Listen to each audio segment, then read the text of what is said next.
महाविकास आघाड़ी गठबंधन है, वो साफ साफ दिख रहा है कि वो प्रो मराठा है। उसका पूरा फोकस मराठों के ऊपर है। वो मराठों को अपीज करने में, उनको गुलबंद करने में लगी है। और भाजपा हरियाणा वाली पॉलिटिक्स वहां कर रही है, जिसमें नॉन जितने मराठे हैं उनको इकट्ठा कर रही है। तरह से वहां रिलीजियस गुलबंदी करने की कोशिश की गई है, नारा दे करके कि बटोगे तो कटोगे।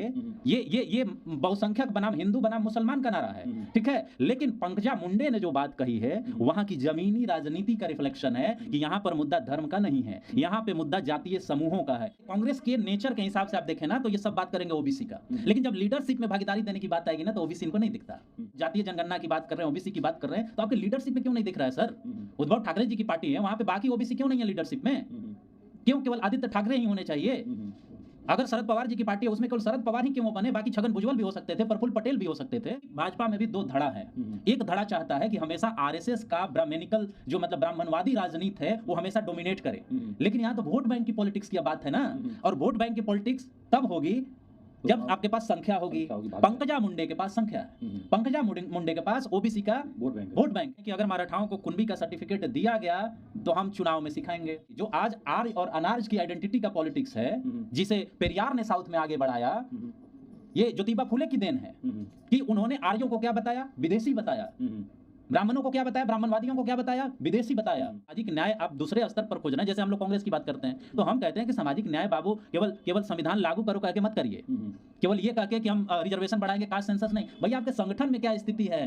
कितने ओबीसी को आपने नेशनल प्रेसिडेंट बनाया? कितने ओबीसी को आपने प्रदेश अध्यक्ष बनाया? कितने ओबीसी को आपने जिला अध्यक्ष बनाया? कमेटी में कितने लोग हैं सर? थोड़ा सा डेटा बता दीजिए। और इनका भी, जो महाराष्ट्र की पार्टियां हैं, उनको भी आप उठा के देखिएगा ना इस स्तर पर, तो हर जगह मराठा या किसी परिवार के फेवरेट लोग बैठे हुए हैं। साथियों नमस्कार, मैं हूं विवेन सिंह और आप देख रहे हैं क्लाउड नेटवर्क। महाराष्ट्र में चुनाव चल रहे हैं और वोटिंग होनी है। महाराष्ट्र के चुनाव को लेकर हम चर्चा करेंगे अमित सर से। अमित सर जेएनयू से रिसर्च स्कॉलर पीएचडी कर रहे हैं और राजनीतिक और सामाजिक मुद्दों पर अपनी बेबाकी से राय रखते हैं। महाराष्ट्र साहू फूले अम्बेडकर आंदोलन की भूमि रही है, वहाँ से आंदोलन हुए हैं और ओबीसी की मांग वहाँ से उठी है। ऐसे कई सारे जो राजनीतिक और सामाजिक आंदोलनों की जन्मभूमि महाराष्ट्र रही है। महाराष्ट्र में चुनाव में क्या ये मुद्दे इस समय बात हो रही है? क्या किन मुद्दों पे वहाँ बात होनी चाहिए थी? वो सारे मुद्दों को लेकर हम बात करेंगे अमित सर से। अमित सर, आपका बहुत स्वागत है। नमस्कार, धन्यवाद। सर, जिस तरह से महाराष्ट्र में अम्बेडकर साहब ने आंदोलन किया, साहू जी महाराज का हो, फूले साहब की भूमि रही, वहाँ से जो एक आंदोलन निकल के आया, और अभी जो देखा जाए तो ओबीसी की मांग भी महाराष्ट्र में काफ़ी सारे ओबीसी आरक्षण की और मराठा आरक्षण की। तो अभी जो चुनाव वर्तमान में चल रहा है, जिस तरह की वहाँ पे उत्तर प्रदेश के मुख्यमंत्री जी कहते हैं कटोगे तो बटोगे, उस पर पंकजा मुंडे का जो एक महिला होके और अपनी ही पार्टी के मुख्यमंत्री पर जिस तरह से उन्होंने जो बात कही कि वो यहाँ नहीं चलेगा, किस तरह देखते हैं? क्या मुद्दे पे बात होनी चाहिए थी वहाँ? धन्यवाद ये मुद्दा उठाने के लिए। और ये बड़ा मतलब अहम राज्य है, और अहम राज्य होने के नाते जैसा कि आपने बताया कि ये वैसी भूमि है जहाँ आप ये कह सकते हैं कि मतलब खास करके जो ज्योतिबा फूले हुए, उनके प्रभाव, उनकी समझ की वजह से आप कह सकते हैं कि साहू जी महाराज ने रिजर्वेशन पहली बार लागू किया उन्होंने कोल्हापुर डिस्ट्रिक्ट में। दूसरी बात कि वही ज्योतिबा फूले हैं जो डॉक्टर भीमराव अंबेडकर के गुरु हैं, वही साहू जी महाराज हैं जो अंबेडकर को आगे बढ़ाते हैं। मतलब एक ऐसी भूमि। और एक बात और ध्यान में रखिए, बड़ा मतलब ये जानकारी वाली भी बात है और समझदारी वाली, कि जो आज वहाँ सबसे बड़ा डोमिनेंट फोर्स है पॉलिटिक्स में, जिसको हम मराठा कहते हैं, वो ब्राह्मणवादी व्यवस्था में, अगर आप ब्राह्मणवादी व्यवस्था देखेंगे तो उस ब्राह्मणवादी व्यवस्था में वो शूद्र में आता है। वो उस ब्राह्मणवादी व्यवस्था में वो शूद्र में आता है, ठीक है। और ये सब उन्हीं के फॉलोअर, महात्मा फुले के फॉलोअर रहे हैं, साहू जी महाराज उनके वंशज रहे हैं। लेकिन बाद के दिनों में ये काफी मजबूत हुए, जैसे पट्टीदार हैं गुजरात में, उस तरीके से देखें तो मराठा सबसे ज्यादा डोमिनेंट है। लेकिन ये अब मानते हैं, ये सब मतलब आर्थिक और सामाजिक राजनीतिक रूप से मजबूत होने के बाद, कि हम क्षत्रिय हैं, ठीक है। काफी लोग इस पर लिखे हैं कि ये हैं वही, लेकिन जब आदमी मजबूत होता है तो चाहता है कि सामाजिक रूप से रिकॉग्निशन मिले, तो ये अपने आप को क्षत्रिय बताने लगे। डोमिनेंट तो रहे सारी चीज़ों में, इनका आज भी दबदबा है, कोऑपरेटिव में, बिजनेस में, सारी जगहों पर, लेकिन यही वहाँ के सब नहीं है। वहाँ पे बहुत सारे ऐसे लोग हैं, जैसे बंजारी कम्युनिटी है, जिस जाति से, जिस कम्युनिटी से गोपीनाथ मुंडे आते थे, उन्हीं की बेटी हैं पंकजा मुंडे। तो कहने का मैं ये बताना चाह रहा हूँ कि एक ऐसी भूमि, आपने जैसा कि बताया नागपुर, वो दीक्षा भूमि भी है और आरएसएस की भी भूमि है। वहीं से महाड़ आंदोलन शुरू हुआ, मतलब बाबा साहब अंबेडकर का, ज्योतिबा फुले की, जो आज आर्य और अनार्य की आइडेंटिटी का पॉलिटिक्स है, जिसे पेरियार ने साउथ में आगे बढ़ाया, ये ज्योतिबा फुले की देन है कि उन्होंने आर्यों को क्या बताया, विदेशी बताया, ब्राह्मणों को क्या बताया, ब्राह्मणवादियों को क्या बताया, विदेशी बताया। ये वो भूमि है। लेकिन आज की परिस्थिति में आप देखें, थोड़ा सा बैक में आप जाके देखें कि जो नेशनलिस्ट कांग्रेस पार्टी था शरद पवार का, उसमें कैसे डिवीजन हुआ, फिर शिवसेना में कैसे डिवीजन हुआ, उसी कंटेक्स्ट में आज की पॉलिटिक्स वहाँ चल रही है, सामाजिक रूप से भी और राजनीतिक रूप से भी। तो कहने का मतलब ये है कि एक तरफ भाजपा, आज का पॉलिटिक्स अगर देखें तो जो आप महाविकास आघाड़ी गठबंधन है, वो साफ साफ दिख रहा है कि वो प्रो मराठा है। उसका पूरा का पूरा फोकस मराठों के ऊपर है। वो मराठों को अपीज करने में, उनको गुलबंद करने में लगी है, और भाजपा हरियाणा वाली पॉलिटिक्स वहां कर रही है, जिसमें नॉन जितने मराठे हैं उनको इकट्ठा कर रही है। और ये सब लोग जो नॉन मराठा हैं, छोटे छोटे कम्युनिटी हैं, उनके रिजर्वेशन को भी उनको रिकॉग्नाइज करने के लिए ओबीसी के रूप में उन्होंने एप्लीकेशन वहाँ की सरकार ने भारत सरकार को भेजा है। अभी रिजर्वेशन पे जो मराठाओं का जो मांग हो रहा था, मनोज जांगरे पाटिल का जो अनशन चल रहा था, उसको भी आपने देखा, सरकार वहाँ की बहुत तो नहीं थी कि मतलब उसको एक्सेप्ट कर ले, और उसी के पैरेलल में छगन भुजबल जी के नेतृत्व में ओबीसी भी मोबिलाइज होने लगे। और जब वो सारे मोबिलाइज हो जाएंगे तो मराठा उनसे ऊपर नहीं हो सकते। मतलब वहाँ ओबीसी की या अन्य ओबीसी की जो जातियाँ, उनको बिना लिए वहाँ राजनीति नहीं हो सकती है। और एक बात ध्यान में रखना है कि वो अब पहले की तरह नहीं है कि वो गुलबंद नहीं हो रहे हैं, वो भी प्रोटेस्ट कर रहे हैं, वो भी अनशन कर रहे हैं, कह रहे हैं कि अगर मराठाओं को कुणबी का सर्टिफिकेट दिया गया तो हम चुनाव में सिखाएंगे। और एक बात जान लीजिए, चुनाव की यही खूबी है लोकतंत्र की अपने, जिसकी जितनी संख्या भारी उसकी उतनी हिस्सेदारी। ये नारा चलेगा ही चलेगा जब तक कि आप मुकम्मल उनको प्रतिनिधित्व नहीं दीजिएगा। अगर आपकी संख्या 10% है और आप 50% का डिमांड करेंगे तो वो कितना दिन बैठे रहेंगे। और ये ओबीसी अब कर रहा है, मोबिलाइज हो रहा है, अपना हक मांग रहा है, और वो हक अब कह रहा है कि हम वोट से तय करेंगे कि अगर आप हमारा नहीं इंश्योर करोगे तो हम वोट नहीं देंगे। और आज देखिए कि जो मायावती गठबंधन है, जो एनडीए गठबंधन आप कह सकते हैं, वो उसके पीछे लगी है, उस वोट बैंक के पीछे लगी है।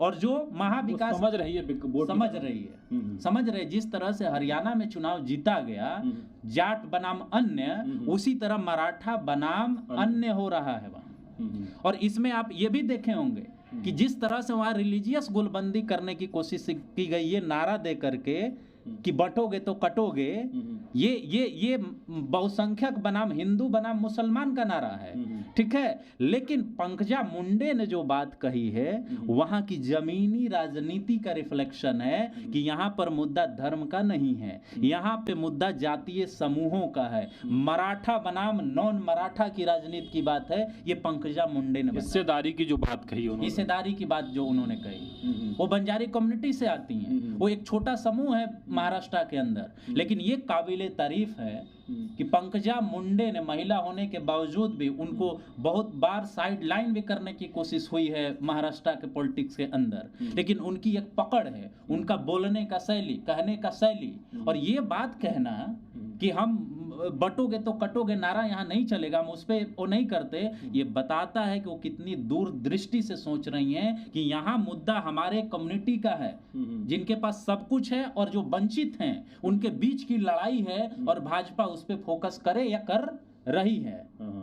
तो एक तरह से कह सकते हैं जो पंकजा मुंडे ने जो कहा है कि यहाँ पे जो नारा आपका कट्टू बट्टू नहीं चलेगा, यहाँ पे हिस्सेदारी की बात होगी, जातीय समूह की बात होगी, इस तरह की जो बातें कही हैं, क्या लगता है कि एक उन्होंने अपने ही पार्टी के मुख्यमंत्री के ऊपर मतलब कह सकते हैं कि उनका कटाच कर दिया, उनको खारिज कर दिया उनकी बात को। आगे क्या लगता है कि उनकी राजनीति को किस तरह देखते हैं? क्या लंबे समय तक उनकी उस पार्टी में जैसे अभी आप कह रहे हैं कि साइडलाइन किए जाने, क्या लगता है कि आगे तक स्थिर रह पाएंगे या उनको साइडलाइन कर दिया जाएगा? देखिए, इस सवाल का जवाब मैं थोड़ा सा आपको डीपली ले जा करके भाजपा के इतिहास की तरफ ले जा करके हम बताना चाहेंगे। ये 1990 का जो दशक चल रहा था ना, तो भाजपा में दो तरह के धड़े थे, दो तरह की राजनीति थी। एक पूरी तरह से कमंडल वाला जो कहता था जो ब्राह्मणवादी व्यवस्था है उसमें संगठन में भी और राजनीति में भी खाली डोमिनेंस होना चाहिए अपर कास्ट का, यानी उच्च वर्गीय राजनीति का डोमिनेंस होना चाहिए, ठीक है। और उसमें किसी भी मतलब ओबीसी को, एससी एसटी को एक प्रोमिनेंट प्लेस नहीं दिया जाना चाहिए। लेकिन एक धड़ा वो भी था जो मंडलाइजेशन चाहता था कि ओबीसी को रिकॉग्निशन देना पड़ेगा, लीडरशिप पोजीशन में लाना पड़ेगा। ये क्लैश चलेगा, ये यूपी में देखा जा चुका है। जब कल्याण सिंह थे और के एन गोविंदाचार्य थे, तो के एन गोविंदाचार्य ने सोशल इंजीनियरिंग का फॉर्मूला दिया था। उसी का नतीजा थे शिवराज सिंह चौहान, उसी का नतीजा है केशव प्रसाद मौर्य। तो कहने का मतलब है कि भाजपा में भी दो धड़ा है। एक धड़ा चाहता है कि हमेशा आरएसएस का ब्राह्मणिकल जो मतलब ब्राह्मणवादी राजनीति है वो हमेशा डोमिनेट करे। लेकिन यहाँ तो वोट बैंक की पॉलिटिक्स की अब बात है ना, और वोट बैंक की पॉलिटिक्स तब होगी जब आपके पास संख्या होगी। पंकजा मुंडे के पास संख्या है, पंकजा मुंडे के पास ओबीसी का वोट बैंक है, और बिना ओबीसी के आप सत्ता में नहीं जा सकते। तो ये क्लैश शुरू से है भाजपा के अंदर, ये क्लैश शुरू से है भाजपा। और इतना होने के बावजूद भी आप समझिए इस बात को, इतना उन्होंने स्टेटमेंट दिया पार्टी के लोगों के खिलाफ, बाकी लोगों के खिलाफ, लेकिन वो आज भी पार्टी में हैं, आज स्टार कैंपेनर हैं, खुल के वो बोल रही हैं। वो उस अंतर विरोध का नतीजा है जो भाजपा में अभी भी चल रहा है कि एक वर्ग है जो एक सीएम है, खास करके यूपी के जो सीएम है, उनका स्टेटमेंट देखिए, उनका स्टेटमेंट हमेशा मुस्लिम हिंदू की बात करेगा, लेकिन उसी पार्टी में जो ओबीसी होगा वो प्रतिनिधित्व की बात करेगा। अब पंकजा मुंडे का स्टेटमेंट उठा के देखिए, यहाँ हक की बात है, भाजपा में होते हुए भी वो हक की बात कर रही हैं। ये साफ साफ बता रहा है कि भाजपा के अंदर भी दो तरह के लोग हैं, दो धड़े हैं। और जो पंकजा मुंडे हैं वो दूसरे धड़े को रिप्रेजेंट करती हैं, जिसको सोशल इंजीनियरिंग या मंडलाइजेशन ऑफ बीजेपी कहते हैं। आपने पंकजा मुंडे की बात की, ओबीसी की बात करी, शरद पवार भी ओबीसी के लिए बात करते रहे और जाति जनगणना की बात करते रहे, लेकिन अब एनसीपी के दो टुकड़े हो गए। अब उनके भतीजे ही अपने चाचा पे आरोप लगा रहे हैं, कह रहे हैं कि गौतम अडानी के साथ मीटिंग हुई थी तब सरकार बनी, वो नहीं चल पाई। इस तरह की जो बातें चल रही हैं, ये इस तरह की जो बिजनेसमैन का बीच में आना, उनके साथ मीटिंग कराना, सरकार को गिरा देना, इस तरह की जो बातें हो रही हैं, इससे लोकतंत्र पे और जो लोकतंत्र में चुनाव होते हैं और जो मतलब राजनीति है उससे किस तरह का आप क्या इससे कितनी प्रभावित होगी राजनीति? देखिए, ये बहुत बड़ा सवाल आपने उठाया है। आप अपने ही राजनीतिक व्यवस्था के ऊपर कहा जाता है कि यहाँ जनता सर्वोपरि है, लेकिन जब सरकार बनाने की बात आती है तो वैसा व्यक्ति उसमें शामिल होता है बनवाने और गिराने में जो शायद कभी बूथ पर नहीं जाता होगा वोट डालने। अब समझ रहे हैं, गौतम अडानी की मैं बात कर रहा हूँ कि वो कभी वोट भी डालने नहीं जाता होगा, लेकिन सरकार बनवाने और गिराने में आप सोच लीजिए कि पूंजी जो पैसा है उसका कितना बड़ा रोल है। और मुंबई एक कॉरपोरेट सिटी है, वहाँ पे मतलब आप इस बात को निगलेक्ट भी नहीं कर सकते। लेकिन एक आपने ये जो सवाल उठाया, ये बहुत बड़ा लोकतंत्र के ऊपर भी एक सवाल है कि जनता कहाँ है, सरकार बनाने में जनता कहाँ है। दूसरी बात, एक बात और समझनी होगी कि आप देख लीजिए, महाराष्ट्र सरकार में अजीत पवार मराठा हैं, शिंदे जी जो हैं, एकनाथ शिंदे जी वो भी मराठा हैं, एनसीपी के चीफ जो एनसीपी पवार है उसके चीफ कौन है, शरद पवार हैं, वो भी मराठा हैं। महाराष्ट्र की पॉलिटिक्स हमेशा मराठा डोमिनेटेड रही है अभी तक। कहने का मतलब ये है कि क्या इन पार्टियों में बाकी किसी और उद्धव ठाकरे गुट का भी हम कह सकते हैं ना, वो भी मराठा, वो भी मराठे हैं। ये बात सारे कांग्रेस के नेचर के हिसाब से आप देखें ना तो ये सब बात करेंगे ओबीसी का, लेकिन जब लीडरशिप में भागीदारी देने की बात आएगी ना तो ओबीसी इनको नहीं दिखता। हालांकि कांग्रेस के वहां के यूनिट के चीफ ओबीसी हैं, भाजपा के भी ओबीसी, भाजपा के भी पार्टी के वहां प्रदेश अध्यक्ष ओबीसी हैं, लेकिन बाकी पार्टियों के जो जातीय जनगणना की बात कर रहे हैं, ओबीसी की बात कर रहे हैं, तो आपके लीडरशिप में क्यों नहीं दिख रहा है सर? उद्धव ठाकरे जी की पार्टी है, वहां पे बाकी ओबीसी क्यों नहीं है लीडरशिप में? क्यों केवल आदित्य ठाकरे ही होने चाहिए? अगर शरद पवार जी की पार्टी है उसमें केवल शरद पवार ही क्यों बने? बाकी छगन भुजबल भी हो सकते थे, प्रफुल्ल पटेल भी हो सकते थे, वो क्यों नहीं हो सकते? ये सवाल भी तो पूछा जाएगा। इस सवाल का जवाब महाअगाड़ी गठबंधन के पास नहीं है अभी। अच्छा, दूसरी तरफ भी देखिए वही हाल है, दूसरी तरफ भी वही हाल है, और इसलिए पंकजा मुंडे जैसे नेताओं को, छगन भुजबल जैसे नेताओं को, प्रफुल्ल पटेल जैसे नेताओं को आगे आने की जरूरत है ओबीसी के लिए, जो बाकी जो अन्य मराठा जाति हैं। अच्छा, दूसरी बात ये कि गौतम अदानी का जहाँ तक बात है, हमें लगता है कि इस तरह की घटनाएं नहीं होनी चाहिए, लेकिन ये बड़ा अफसोसजनक है कि जहाँ कहा जाता है कि जनता सर्वोच्च है, वहाँ जनता का कोई रोल ही नहीं है सरकार बनाने और गिराने में, और लोग खुल के एक्सेप्ट कर रहे हैं कि गौतम अदानी के साथ मीटिंग हुआ था। कोई खारिज भी तो नहीं किया खुल के, कोई खारिज तो नहीं किया है। मतलब आप सोच लीजिए कि जिसके पास पैसा है वो पूरा सरकार वो कर सकता है कि किसका बनेगा किसका नहीं बनेगा। मतलब एक तरह से देखा जाए चुनाव भी पूरी तरह से पूंजीपतियों के हाथ में जा चुका है। फंडिंग उनका आता है, बाकी चीजें आती हैं, मतलब जनता केवल वोट देने के लिए, और शायद जनता ये सब समझेगी इस चुनाव में। इस चुनाव में जनता समझेगी कि हमको क्या करना है, किनके साथ वो करना है। ठीक है भाई, वो भी यहाँ इस देश के नागरिक हो सकते हैं, एक इक्वल नागरिक हो सकते हैं, लेकिन ये अधिकार कहाँ से भाई मिल गया कि सरकार बनाना तय करें आप चुनाव जनता के नाम पे जीतें और एक कमरे में बैठ करके सरकार उनके साथ बनाएं। जैसे कि आपने अभी पंकजा मुंडे, छगन भुजबल, प्रफुल्ल पटेल की बात की, और आपने एनसीपी में शरद पवार की बात करी, अजित पवार की बात करी, और उधर उद्धव ठाकरे गुट में, एकनाथ शिंदे गुट में मराठाओं की बात करी, तो कहीं ना कहीं जिन दो पार्टियों का जो विभाजन हुआ है, कहीं ना कहीं एक व्यक्ति विशेष और परिवार विशेष के कारण ही तो नहीं हुआ है कि किसी को प्रतिनिधित्व ना देना, जो मराठा डोमिनेंट की जो आप बात करें, कहीं उसी की देन तो नहीं है कि ये जो उनका विभाजन हुआ है पार्टियों का? बिल्कुल, जो आपने सवाल पूछा और जो भी मतलब आपका इंक्वायरी रहा, रीजनल पार्टियों की भारत में जो भी लोकतांत्रिक दृष्टि से अगर देखें तो एक एंगल से ठीक भी है कि किसी खास पार्टी का, बहुत बड़ी पार्टी का डोमिनेंस नहीं है, लेकिन इन पार्टियों का धुरी ही वंशवाद का रहा है। वैसा ये भी आप कह नहीं सकते कि ये पूरी तरह से हम सच ही बोल रहे हैं, क्योंकि कांग्रेस अपने आप में इतनी बड़ी पार्टी होने के बावजूद भी टोकन रूप से किसी दूसरे को नेशनल प्रेसिडेंट बनाती है, लेकिन फैमिली के अंदर ही सारा कमांड और कंट्रोल रहता है। रीजनल पार्टियों में यही है। जो भी रीजनल पार्टी, मतलब बड़ी बड़ी जो प्रोमिनेंट रीजनल पार्टीज हैं, आप उद्धव ठाकरे की बात कर लीजिए, एनसीपी की बात कर लीजिए, बाकी पार्टियों की बात कर लीजिए, उन सब में वंशवाद की राजनीति ने इनको इस स्थिति में पहुंचाया है, क्योंकि एक ही व्यक्ति के आसपास सारी सत्ता, सारा संगठन घूमता रहता है। वो ऊपर से नीचे तक, डिस्ट्रिक्ट तक के नेता को वही चुनता है। जैसे दूसरे पार्टियों में भी हुआ, बसपा का हाल देख लीजिए। आज बसपा का हाल इसीलिए खराब है क्योंकि जो संगठन था, उस संगठन में किसी एक व्यक्ति के इर्द गिर्द पूरी सत्ता घूमने लगी। वो केवल एक ही जाति और एक ही समुदाय के लोगों को करने लगा। भाई बाकी लोग कहाँ जाएंगे?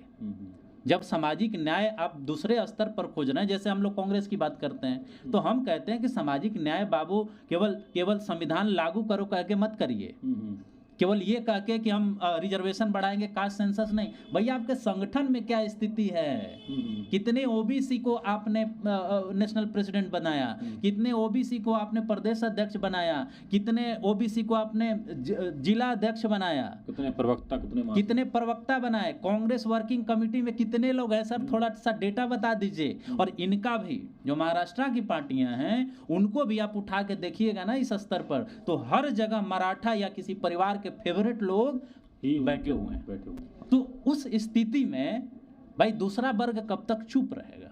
और उनमें जैसे जैसे जागरूकता आएगी ना, वैसे वैसे इस चीज को चैलेंज करेंगे तो पार्टियां टूटेंगी। ये टूटना और इनके टूटने की जो ये प्रवृत्ति है ना, ये इसी वजह से है क्योंकि संगठन में आपकी सामाजिक न्याय कहीं भी नहीं है, कहीं नजर नहीं आ रहा। तो आपने सुना महाराष्ट्र की हमने बात करी। महाराष्ट्र में जो इस समय स्थिति है वहाँ पे मराठा वर्सेस अन्य की है। जो वहाँ अन्य के जिस पे बीजेपी और एनडीए कह सकते हैं, एनडीए की वहाँ पकड़ है, वो उसको साधने का प्रयास कर रहे हैं। और जो वहाँ पार्टी टूटने का कारण है कि उन्होंने अपने संगठनों में सामाजिक न्याय नहीं किया है।